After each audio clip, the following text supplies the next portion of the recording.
नमस्कार। जय श्री कृष्ण। कार्तिक मास महात्मा। कार्तिक मास महात्मा में आज 12वां अध्याय प्रारंभ हुआ है।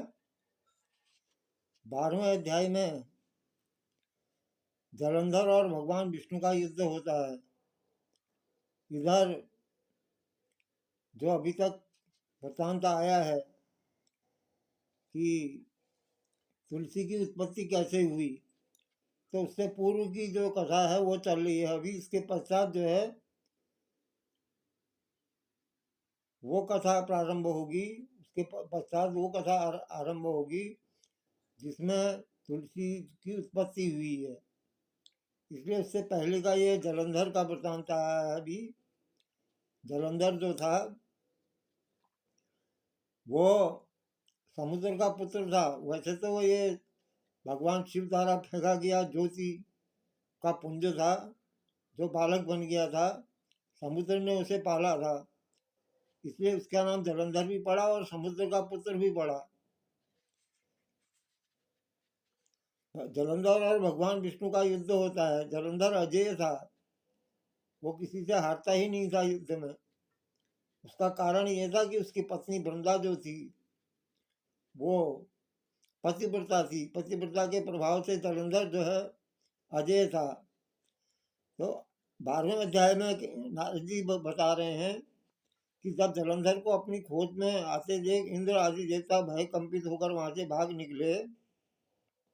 भागकर बैकुंठ में भगवान विष्णु के पास पहुंचे देवता, अपनी जान बचा करके। देवताओं और अपनी रक्षा के लिए उनकी स्तुति की, भगवान विष्णु की। तो देवताओं की वाणी को सुनकर के करुणा सागर भगवान विष्णु ने उनसे कहा, देवताओं तुम भय को त्याग दो, युद्ध में मैं शीघ्र ही जलंधर को देखता हूँ। ऐसा कहने के साथ ही भगवान गरुड़ पर जा बैठे।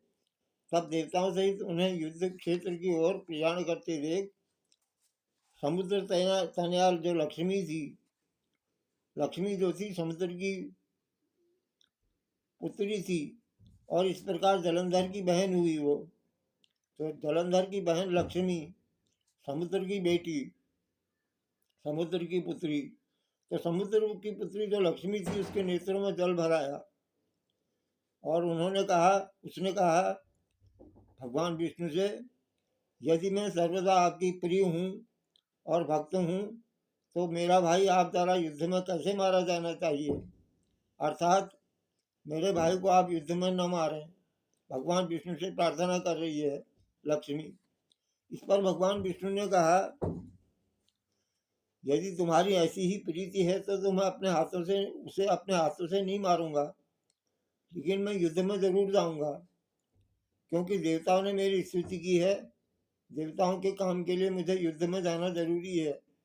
ऐसा कहकर के शंख चक्र गदा पद्मधारी भगवान विष्णु गरुड़ पर चढ़े हुए शीघ्र ही युद्ध के उस स्थान पर जा पहुंचे जहां जलंधर विद्यमान था। विष्णु के तेज से कंपित देवता सिंहनाद करने लगे और फिर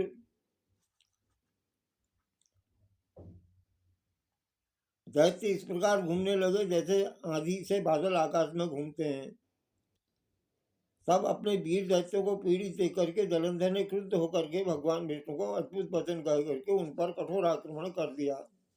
जलंधर ने भगवान विष्णु पर आक्रमण कर दिया।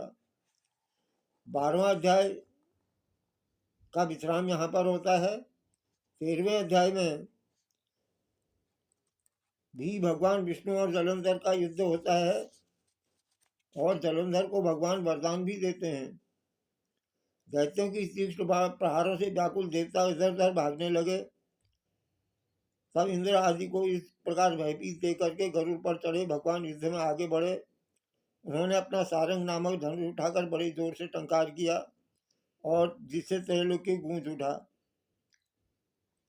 पल भर में ही भगवान विष्णु ने हजारों दैत्यों के सिर काट दिए। यह देखकर जलंधर की क्रोध की सीमा नहीं रही। फिर तो भगवान विष्णु और जलंधर का महान संग्राम हुआ और बाणों से आकाश भर गया।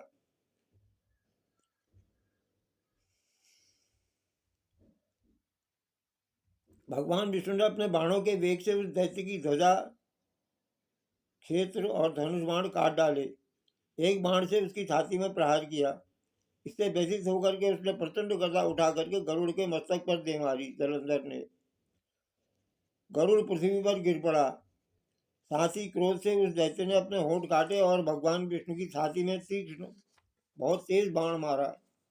इसके उदर में भगवान विष्णु ने उसकी गदा काट दी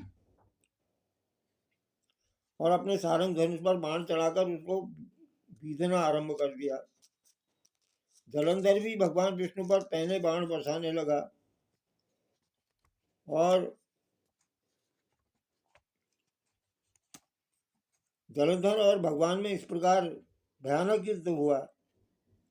भगवान ने शिवजी के चरणों को स्मरण कर नंदक नामक त्रिशूल से उसके त्रिशूल को छेद दिया। जलंधर ने झपट कर भगवान की छाती में एक मुष्टिक मारा। इसके उत्तर में भगवान विष्णु ने भी उसकी छाती पर अपनी मुष्टि का प्रहार किया और शस्त्रों से युद्ध के बाद जो है बाहु युद्ध करने लगे। मल्ल युद्ध होने लग गया जलंधर और भगवान विष्णु में। बहुत देर तक भगवान और उसके साथ युद्ध होता रहा।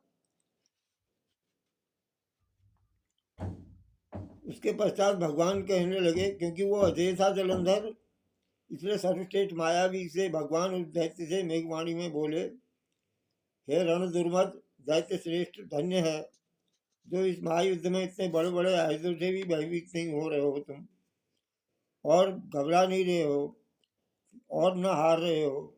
तेरे इस युद्ध से मैं बड़ा खुश हूँ। तू चाहे जो वर मांग। जलंधर से भगवान विष्णु कह रहे हैं, मैं अजय वस्तु भी आज तुझे दे दूंगा। मायावी भगवान विष्णु की ऐसी वाणी सुनकर के जलंधर बोला, यदि आप मुझ पर खूब प्रसन्न हैं तो यह वर दीजिए कि आप मेरी बहन के साथ अपने सारे कुटुंबियों सहित मेरे घर पर निवास करें। जलंधर कह रहा है कि आप लक्ष्मी सहित और जो है सारे अपने कुटुंबियों सहित मेरे घर पर निवास करें, मैं ये वरदान मांगता हूँ। नारद जी कह रहे कि उसके ऐसे वचन सुन करके भगवान को खेद तो हुआ, दुख हुआ, किंतु उसी क्षण उन देवेश ने तथास्तु कह दिया। अब भगवान विष्णु सब देवताओं के साथ जलंधरपुर में जाकर के जलंधर के घर में जाकर के निवास करने लगे। जलंधर अपनी बहन लक्ष्मी और देवताओं से भगवान को वहां पाकर बड़ा प्रसन्न हुआ। फिर तो देवताओं के पास जो रत्न आदि थे उसके स्थान पर दैत्यों को स्थापित कर दिया उसने, जलंधर ने। उसके बाद जलंधर पृथ्वी पर आया, निशुम्भ को पाताल में स्थापित कर दिया। देव दानव यज्ञ गंधर्व सर्प राक्षस मनुष्य सभी को अपना वश में कर लिया उसने। जलंधर ने त्रिभुवन पर शासन करने लगा। वो उसने धर्मानुसार सुपुत्रों के समान प्रजा का पालन किया। जलंधर के धर्म राज्य में सभी सुखी थे। इस प्रकार कार्तिक मास महात्मा का ये 13वां अध्याय भगवान श्री राधा कृष्ण को समर्पित है। जय श्री कृष्ण।